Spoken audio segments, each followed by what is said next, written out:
Coexister, ce que j'ai trouvé d'intéressant, c'est que quand on va partager des choses avec quelqu'un de différent de nous, il peut nous donner un éclairage nouveau.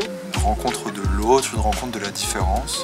Dans un monde aujourd'hui où il y a beaucoup d'individualisme et d'égocentrisme. Il y a toutes sortes de religions, même des agnostiques. Il y a des athées, des agnostiques.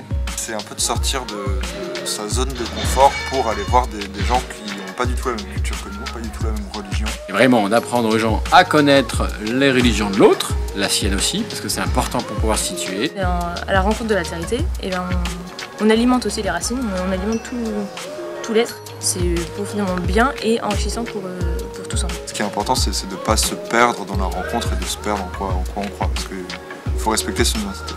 Le fait qu'on soit une association loi 1901, Coexister, c'est génial parce que ça nous permet d'avoir un rôle social. Coexister, ça doit permettre à des jeunes de vivre une expérience de l'interreligieux et plutôt que de la vivre entre nous et d'être là à se regarder dans le blanc des yeux, on a vu qu'il y avait des besoins autour de nous et que c'était peut-être intéressant de mettre toutes nos valeurs et toutes nos convictions au service de ces causes-là. On doit être des sources d'inspiration. Le côté humain avant tout, le côté vraiment... on ne le préjuge pas, on accepte l'autre tel qu'il est. L'amour et le respect entre des gens de différentes cultures est tout à fait possible.